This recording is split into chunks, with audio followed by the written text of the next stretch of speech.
This is the Onco'Zine Brief with Peter Hofland and Sonia Portillo.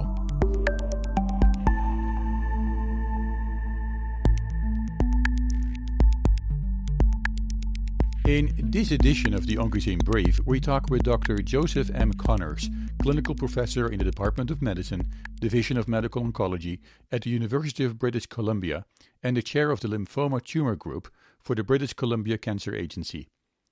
Dr. Connors is also the lead investigator of the Echelon-1 clinical trial, a trial focusing on new treatment options for Hodgkin Lymphoma. I'm Peter Hofland, here with Sonia Portillo, and this is the Onco'Zine Brief. In our interview with Dr. Connors, we talk about some of the latest results from the Echelon-1 trial, which tests an antibody-drug-conjugate called brentuximab-vedotin as a frontline treatment option for patients with advanced classical Hodgkin lymphoma. Dr. Connors tells us about this study, how it was conducted, and why it is important for this patient group and for cancer research as a whole. Let's listen. Dr. Connors, welcome to the Onco'Zine Brief. Thank you for having me. I'm delighted to be here. You are a clinical professor in the Department of Medicine, Division of Medical Oncology at the University of British Columbia, and the chair of the Lymphoma-tumor-group for the British Columbia Cancer Agency. You are also the lead investigator of the Echelon-1 clinical trial, a trial focusing on new treatment options for Hodgkin lymphoma. Now, before we're going to talk about the trial, tell me a little bit about your institution. I work for the institution called the BC Cancer. So here in Canada, cancer care is organized by province, and in the province of British Columbia, the organization called BC Cancer is responsible for supervising the delivery of cancer treatment across the entire province. There are about 4 million people in British Columbia, and my institution is responsible for supervising their cancer care. We do this through 6 regional centers scattered across the province where the population is distributed. And at each of those centers, we have radiation, chemotherapy, all of the trappings to make the diagnosis of cancer and deliver the treatment that patients need. So it's a large, essentially group practice distributed across 6 centers. And on top of that, we also conduct a considerable amount of research into different kinds of cancer, trying to understand their biology better and craft better treatments. Right. Now, when you look at your center and lymphoma and the treatment of lymphoma, that's a specialty of you. How does that work in the clinic, in the institution? Within the agency that I work for, we focus on what we call tumor groups, and so my focus is on the lymphoid cancers, which include the lymphomas or the lymphocytic leukemias, multiple myeloma, all the cancers that can develop from lymphocytes. And I work together with a group of chemotherapists, diagnosticians, pathologists, radiation oncologists, nurses, pharmacists as a team to craft the lymphoma treatment that we intend to deliver to patients across the entire province of British Columbia. We also participate in clinical trials and conduct a variety of translational research projects focused on these diseases. Right. Now, let's shift gears a little bit and talk a little bit about lymphoma in general. I mean, there is a difference between Hodgkin lymphoma and non-Hodgkin lymphoma. Can you tell me a little bit about that? Because that's part of the trial which we're going to talk a little bit further on in the program. Sure. Each of us circulating within our body, we have white blood cells. Some of those white blood cells are called lymphocytes. And simply put, those are the cells that man our immune system. They're the cells that help us to resist disease getting into our body from organisms coming from the outside. These lymphocytes circulate in our blood, move throughout all the tissues of our body, and protect us from infections. When one of those lymphocytes becomes malignant and stops behaving the way it's supposed to and starts to grow into a clone of malignant cells and spreads throughout the body, a person has lymphoma or leukemia. Now, pathologists looking through the microscope at biopsies taken from a person who has one of the lymphomas can classify the type of lymphoma into about 35 different varieties of lymphoma today. Most of those are referred to as non-Hodgkin lymphomas because a small subset of them were named after an investigator from the 1830s, Thomas Hodgkin. And so his name has been put on a specific small set of the lymphomas, and those are referred to as Hodgkin lymphoma. All the other lymphomas, all the other lymphoma-type cancers that are derived from lymphocytes are lumped together and called non-Hodgkin lymphoma. So they're best thought of as just varieties of the disease we refer to as lymphoma. What's special about Hodgkin lymphoma is that for some time now, we've been routinely able to cure many of the patients with this disease, even when the disease has spread widely throughout their body. So we have programs of chemotherapy and radiation treatments that we combine, trying to optimize the likelihood of curing the disease while holding to a minimum the toxicity and side effects of the treatment. Hodgkin lymphoma has been a success story for the past 50 years as we've accomplished this. And we've moved to the point where the majority of patients with Hodgkin lymphoma are cured with the best treatments that we have today, but not all of them are. And so we're constantly involved in studies to try to improve the cure rate for these patients without adding unnecessarily to the burden of the toxicity that patients experience. So if you are talking about standard care treatment options that are for Hodgkin lymphoma, but what is the standard of care? And if you look at the standard of care, you mentioned that the majority of people can be cured or in remission for a long time. What is the unmet medical need in that case? Well, the first challenge is that because the disease, Hodgkin lymphoma, develops in lymphocytes, which can freely move around a person's body, we have to view this as a systemic problem. And so today, all patients with Hodgkin lymphoma are, at least in part, treated with chemotherapy. This is the delivery of multiple drugs that we put into a person's body to injure and we hope get rid of the Hodgkin lymphoma cells while staying within the tolerance of the normal cells in their body. Sometimes the disease is apparently relatively localized, and so we use brief chemotherapy and local radiotherapy. The majority of patients, something around 60% of the patients, have more widespread disease, and then we rely more heavily on chemotherapy as the method of treatment. We refer to those different situations as limited stage or advanced stage, and the focus of much of the research I've been involved in is the treatment of advanced stage disease. So this is disease spread enough throughout the person's body that we have to use medications, what people often refer to as chemotherapy, to treat the disease in the person's entire body.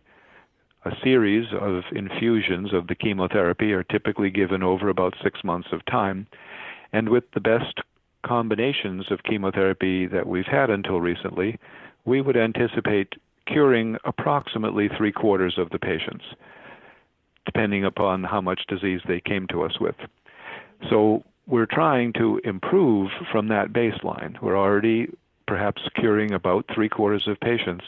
We're trying to do a better job for those patients that aren't being cured with the previously best described regimens. Now we're going to take a short break, after which we'll be back with Dr. Joseph M. Connors. If you're just joining us, Dr. Connors is a clinical professor in the Department of Medicine, Division of Medical Oncology at the University of British Columbia, and the chair of the Lymphoma-Tumor-Group for the British Columbia Cancer Agency. He's also the lead investigator for the Echelon-1 clinical trial, a trial focusing on new treatment options for Hodgkin lymphoma. We'll be right back with the Oncozine Brief.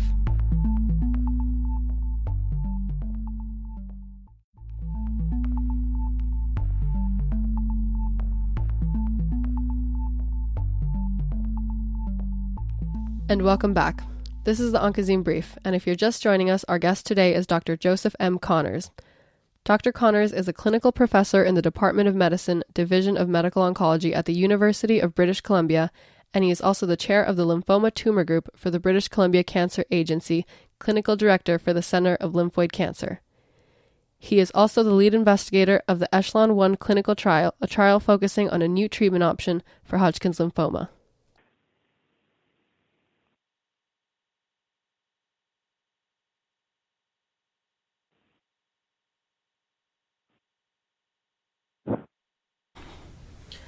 Dr. Connors, you've been involved with a clinical trial of a drug called brentuximab-vedotin, and this is an antibody-drug conjugate. This is a Before we get special into class of talking about drugs, that clinical and trial, can you I'm tell delighted us it's a bit proved to about be helpful antibody-drug for Hodgkin conjugates, or lymphoma. ADCs, So we have and to what start makes with these the novel malignant targeted cell drugs in so Hodgkin unique? lymphoma.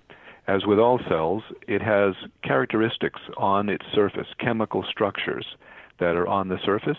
Some of them are unique to the malignant cell. Antibodies are large, complex molecules that naturally our body makes as a way of resisting virus infections. We make these large antibodies against measles or mumps or polio, and we block that disease from happening in our body because the antibodies bind to the germ and kill it. Scientists can work in the laboratory and craft or build antibodies that have specificity, that are targeted at some of the unique structures on the surface of cells. So we drill down to Hodgkin lymphoma. They have a structure on their surface that is scientifically referred to as CD30. It's a chemical structure that we can aim an antibody at. That antibody will stick to that surface structure and glue the antibody to the surface of the cell. We can take advantage of that by adding something to the antibody. That's the drug in the antibody-drug-conjugate. So each molecule of brentuximab-vedotin is a large antibody and 4 copies of a special substance called monomethyl auristatin E. It's a long name, but it's important to understand what it does is it disrupts the internal structure of cells. So we put the antibody-drug conjugate into the person's body. It sticks to the CD30 on the surface of the Hodgkin lymphoma malignant cells. The cells pull it into their internal structure. They digest away the antibody, and they free up the monomethyl auristatin E. It then thoroughly disrupts the function of the cell, essentially killing it. And so that cell is now destroyed because of the delivery of the antibody-drug conjugate. So this is a way of delivering what we call targeted therapy. The concept here is that we would like to aim our therapeutic agent specifically at the cells we're trying to get rid of and not have it go elsewhere in the body or cause any off-target effects on other cells in the body. Because we're taking advantage of an antibody which is highly specific and will only bind to the CD30 that is nearly uniquely expressed on the surface of the Hodgkin cells, we can aim the antibody-drug conjugate, brentuximab-vedotin, specifically at the malignant cells and anticipate that this will have very little effect on the other cells in the body. Very different from much of the chemotherapy we use otherwise, which has a lot of non-specific effects off target on the normal cells of the body. So what we can hope to do is to narrowly confine the effect of the agent, the antibody-drug conjugate, to the cells we're trying to rid the body of and avoid off-target effects elsewhere in the body. That's what brentuximab-vedotin accomplishes for us.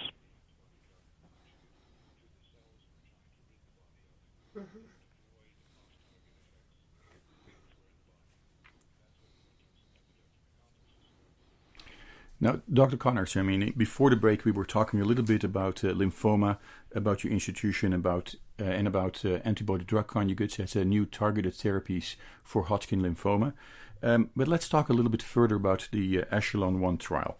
The Echelon-1 trial is an open-label, randomized, 2-arm, multicenter phase 3 study with a primary objective of comparing the modified progression-free survival as a result of treatment with brentuximab-vedotin, plus then the treatment of what they call AVD, which is a combination of chemotherapies including doxorubicin, which is also known as adrimicin, vinblastine, dacarbazine, combined with another combination of ABVD, which then includes also bleomycin.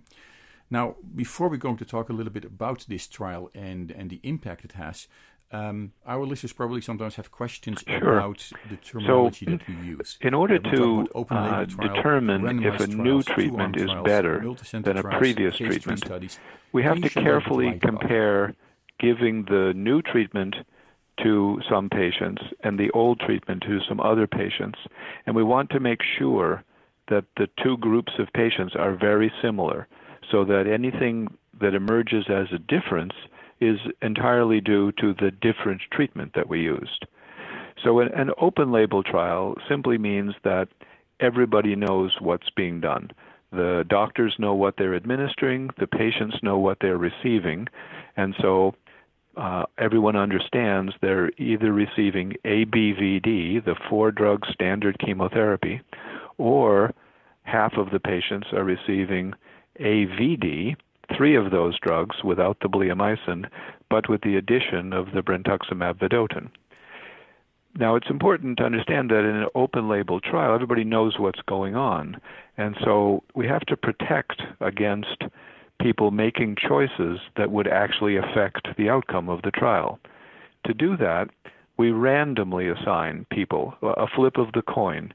We send half of the patients to one arm of the trial and half of the patients to the standard arm of the trial. That allows us to be reassured that we didn't predetermine the outcome by picking and choosing who we gave which treatment to. 2-arm trial just refers to the simple structure. There's one arm that's experimental and one arm that is the standard treatment called the control arm. Multi-center trials are done at different centers around the world, and it's important to understand that Echelon 1 was done in 20 different countries at more than 200 different medical centers, so that we could enroll more than 1,300 patients in this trial to get a robust answer. So that at the end of the trial, we knew that a large number of patients had been given the standard treatment, and the other half of the patients had been given the experimental treatment, that the two groups of patients are very, very similar, and therefore any difference that emerges must be due to the change in the type of the chemotherapy. Phase 3 is referring simply to the point in time when we make that type of comparison. Earlier phase trials determine the best dose, the usual effect, and give us an idea of what might work. But a phase 3 trial is where you put it to the final acid test and you say, we've done this sufficiently carefully that the effect is due to the difference in the treatment and nothing else. And therefore we can conclude, if it's a positive trial as it was, that the experimental arm has brought about a better result than we might have seen with or that we did see with the standard arm.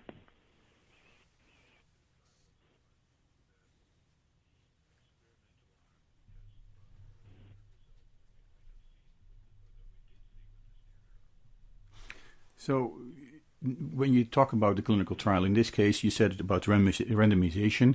That really means this is obviously necessary because if we did the trial and we said the doctors or the patients could choose, then it might turn out that all the sick patients went on one arm of the trial and all the much less ill patients went on the other arm of the trial, and any difference that we saw would be because the patient populations are different, not because of the treatment.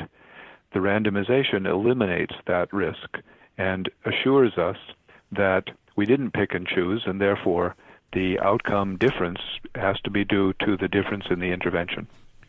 Now, we have to, so I'm sorry I have to interrupt you, but we have to kind of take a break right now, and we'll be right back. If you're just joining us, our guest today is Dr. Joseph Connors, and he is clinical professor in the Department of Medicine, Division of Medical Oncology at the University of British Columbia, and a chair of the lymphoma-tumor-group for the British Columbia Cancer Agency.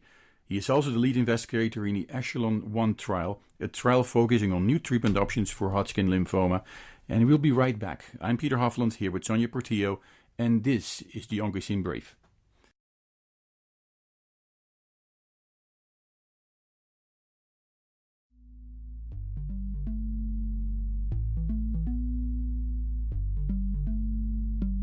And welcome back.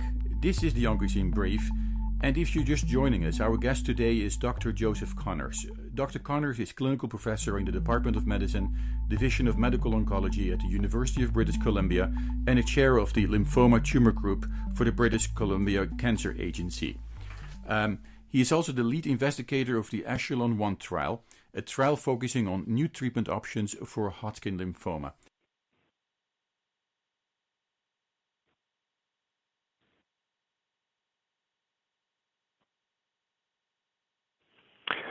What we set out to do was to demonstrate trial, that it's a large at least trial. it was possible that the tell me a little experimental bit treatment about the would goals that you control had the with the disease trial? better, make it more likely that the disease had probably been cured, and also track the impact, the effects of the delivery of the experimental treatment so that we understood exactly what kinds of toxicity or side effects might result.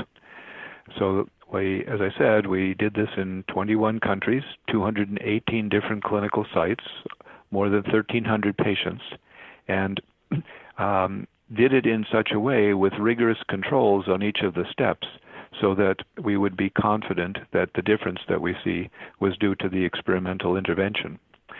That also meant that we had to define what constituted success. So what we settled upon was called the modified progression-free survival. It's a complicated term, but it refers to a very simple concept. That is, how often after giving this treatment did we get a finding that indicated the person's lymphoma was probably gone and would stay away forever. So we compared the number of times that the disease did come back despite the treatment on each of the two arms. And that results in the characterization that we've called a modified progression-free survival. But the simple concept is, what did we see in the way of the behavior of the disease after the treatment to indicate to us that it was either gone and likely to stay away forever, or it came back and gave us the indication that the treatment that that person had received had failed to cure their disease. That's what was involved in the study, and it was very important that we did this to the satisfaction of regulatory agencies in Europe and in North America, with a whole collection of predefined rules that we had to behave according to make the study results interpretable.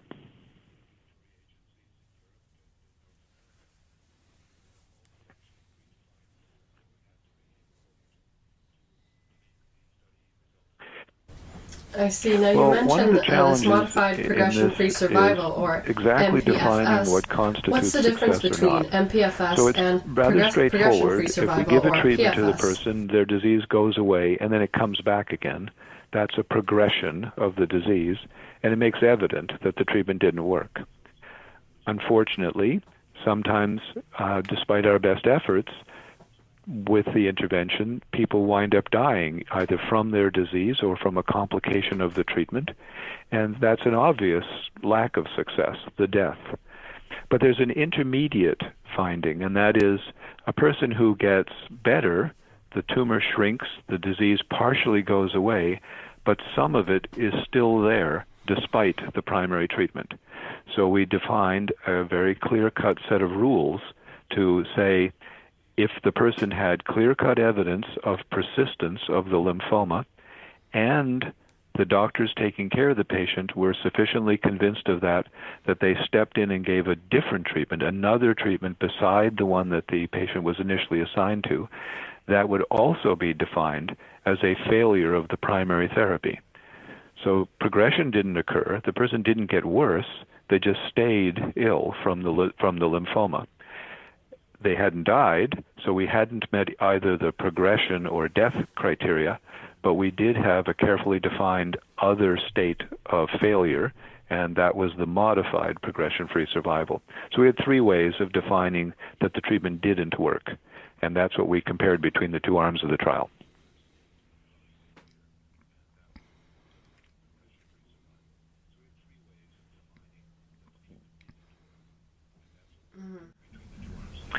Well, I think what concerns now, Dr. Connors, those there's some that controversy look at the about terminology modified progression-free is that we survival. somehow or other Can you tell us a bit modified about that the and how that definitions influenced in the such a trial way and to maybe the trial favor the results? outcome we wanted to see. But we actually carefully avoided that. In fact, we did this, I think, in a way that was more careful and with better definition than often has been used in similar trials in the past. And so we defined each of the three conditions that I was describing. We said, we will judge the treatment to which the person was assigned to have been a failure if the disease grows or progresses despite the treatment, or if the person dies, obviously a lack of success, or if at the end of treatment with the assigned treatment, there's clear-cut evidence that the disease has persisted despite that intervention. And we defined that as a two-step process. We said there would not only be an abnormal test, in this case, a specific kind of scan called the PET scan, but the evidence was sufficiently convincing that the doctors managing that patient stepped in and gave more treatment, which they wouldn't do unless they actually were strongly convinced that the disease was persisting. And by asking for those two conditions to be met, we assured ourselves that we weren't falsely counting as successes ones that really weren't successes. We weren't biasing the result by how these things are interpreted. And I think we learned from the way in which this trial was done and described that there's a real need internationally for better definition of the characteristics of success in a trial like this.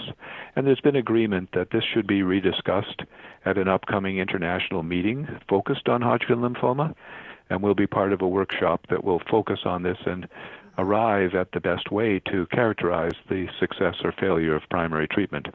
I think we'll move the field forward in that way, but Echelon 1 gave us a lot of very useful information about that.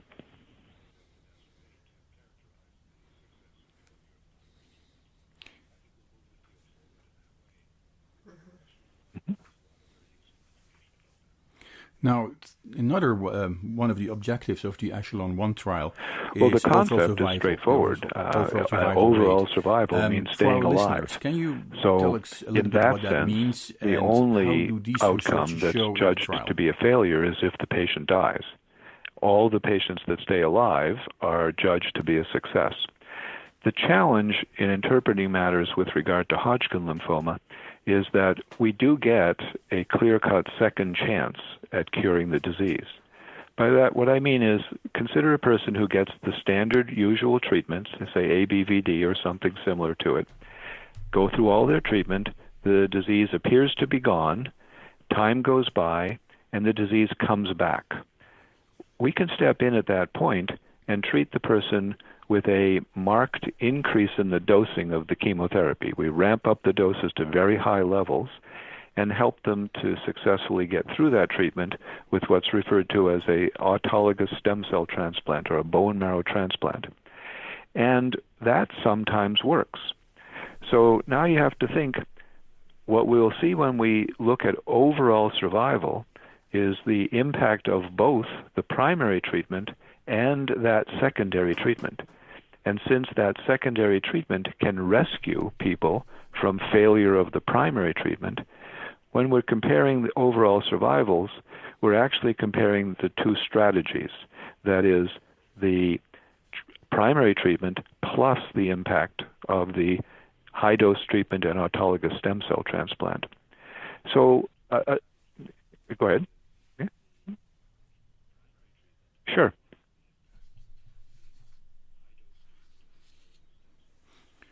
Now, we have to, so I'm sorry I have to interrupt you, but we have to kind of take a break right now, and we'll be right back. If you're just joining us, our guest today is Dr. Joseph Connors, and he is clinical professor in the Department of Medicine, Division of Medical Oncology at the University of British Columbia, and a chair of the lymphoma-tumor-group for the British Columbia Cancer Agency. He is also the lead investigator in the Echelon 1 trial, a trial focusing on new treatment options for Hodgkin lymphoma. And we'll be right back. I'm Peter Hofland here with Sonia Portillo, and this is the Onco'Zine Brief.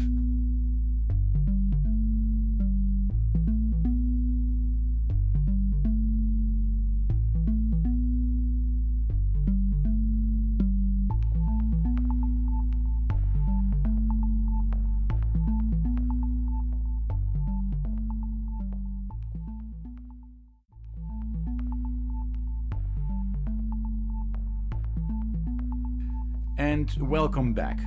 Now, before the trial, Dr. Connors, we were talking about overall survival and how does this impact the trial, the Echelon 1 trial. And you were telling us a little bit about the differences in the impact. Yeah, so what I was describing was the fact that overall survival will always reflect the impact of all the separate times of treatment that a person has had an intervention. It will reflect their primary treatment and also any treatment that's given because the primary treatment failed. So our goal here is more than just having people survive. That's obviously the thing we most desire. But we want to have them survive with the least amount of treatment overall. Why would we want that? Well, because some of these treatments are very harsh, even dangerous. High-dose chemotherapy and a stem cell transplant is something one has to get in the hospital. A patient often becomes quite ill. Some patients die. And if we can avoid that by using a more effective primary therapy, then we'll have gained something. We won't see the true impact of the primary therapy by itself reflected in the overall survival, because the overall survival will reflect both the primary treatment and the secondary treatment. So it's important in a trial like this to compare what's accomplished by the primary treatment, that's how we measured it with the modified progression-free survival, and the overall survival. So we keep track of both. Now, we'll be delighted with the passage of time if it turns out that the overall survival is better in the people that were initially assigned to the experimental arm. But that's not the sole thing we're aiming at. We're aiming at not only having people stay alive, the very desirable goal, but do so with the least amount of overall treatment, so they have the least amount of total toxicity. And that's where the gain comes in here, because if you get a better outcome of the primary therapy, more people avoid the secondary treatment with all of its toxicities and dangers and expense. So that's why the primary outcome of most importance in a trial like this is the first result, the result of the primary therapy, the one we've been evaluating with the modified progression-free survival. Now, if you look at clinical trials in general, one of the things that somebody may notice is so-called inclusion and exclusion criteria. Why are they important for the success of a trial? Before we go on to talk about the Echelon 1 trial, in this case, why are they in generally important to be considered? This goes back to the heart of the necessity to make sure that the outcome is due to the intervention and not something else. So, for instance, if in the course of doing the trial, we included people who also were ill with some other illness, perhaps they have severe heart disease or something else going on in their overall health spectrum, it may turn out that if the distribution of that other condition winds up being seen more frequently in one arm of the trial than the other, then ultimately the difference that we see in the outcome between the two arms might actually be due to that other condition, which is something we're trying hard to avoid here.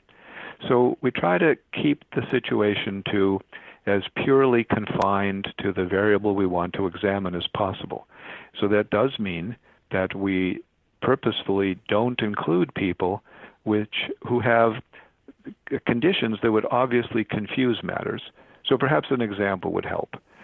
If we put someone onto this trial, or any trial, who had two cancers at the same time, and this does happen, then any outcome we saw might be due to the other cancer. If that's what we see, then we didn't learn anything about the effect on the first cancer. So when we do a trial like this, we say that we only will put people on the trial in whom we can interpret the results. We will include the inclusion criteria only patients that have solely Hodgkin lymphoma and not some other cancer on top of it, or alternatively some heart disease on top of it, or some other illness on top of it. That way, we can make sure that the observation that we make is confined, the effect is confined to the experimental intervention. Right. So in the case of the Echelon 1 trial, I mean, you excluded people with HIV, people with hepatitis B, and people with hepatitis C. Why was that important in this particular case? Well, those are serious diseases, HIV infection or various kinds of hepatitis, and they all by themselves could have a clear-cut impact on the likelihood of a person's disease being gotten rid of or their overall survival. And if in the course of doing the trial, one arm of the trial or the other wound up with more people with that particular condition, then we would be confused as to what was the outcome. But there's another important consideration here, too. When we do a trial like this, we're also learning what's the impact on the patient. How much trouble does the treatment cause? How many side effects do they have? How much toxicity do they have? Well, if a person already has an underlying disease, perhaps hepatitis, so that their liver doesn't work properly, then they may very well have much more trouble from any of the treatment, the control or the experimental treatment, and we'll then be confused. We will think that the bad thing that happened, the toxicity, we might think it was due to the intervention, but in fact it was due to the underlying condition. So we have a responsibility to produce interpretable results when we do a trial like this. So we necessarily have to avoid including people who have such severe underlying conditions that we could be confused in terms of interpreting the side effects or the toxicity that we see occurring in that patient. For that reason, we exclude people that have major organ dysfunction. So if they have something wrong with their heart or something wrong with their liver, then we don't include them because what we see may reflect that other condition and not the intervention. Well, we are out of time right now. Thank you very much for being in our show today. Well, great. I'm glad that this has been a helpful discussion. This edition of the Onco'Zine Brief was originally recorded on March 22nd, 2018. For us here at the Onco'Zine Brief, we want to thank you, our listeners and underwriters, for your ongoing support. Thanks to your support, our program now has a wider reach with distribution via iHeartRadio in addition to PRX, Public Radio Exchange. And we know that based on this interview, you may have questions. So please submit your questions to our editorial team via email, Facebook, or Twitter. And we will post as many answers as we can on our website, Onco'Zine.com. That is ONCOZINE.com. Thank you. Thank you all for listening, and tune in for our next episode. I'm Peter Hofland, here with Sonia Portillo, and this is the Onco'Zine Brief.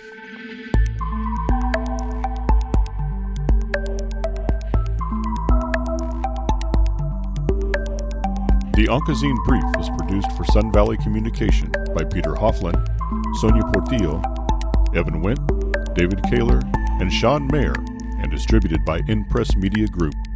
Support for the Onco'Zine Brief comes from listeners of this station and our commercial underwriters and advertisers.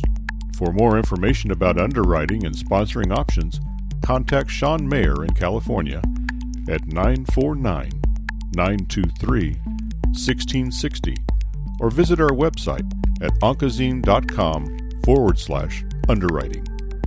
The Onco'Zine Brief contains health and medicine-related information and is provided for educational and entertainment purposes only. The content is not intended as a substitute for professional medical or health advice and does not replace your doctor's advice.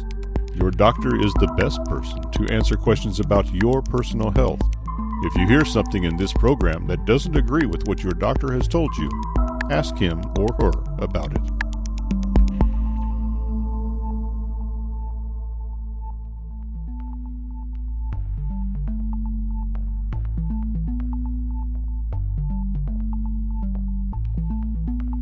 The Onco'Zine Brief is in part made possible by generous support from Kite Rocket. Kite Rocket, making brands more valuable. For more information about public relation beyond classic PR support, contact Martin Pierick at Kite Rocket in Phoenix at 602-443-0030 or visit their website at kiterocket.com. And by Aquatherapy Clinics. Aquatherapy Clinics offering an alternative form of pain management and stress relief for everyone, from young athletes to active seniors. For more information about the future in rehabilitation and pain management, From sports injuries, neurological conditions, and musculoskeletal disorders, contact David Grywall at Aqua Therapy Clinics in Gilbert, Arizona,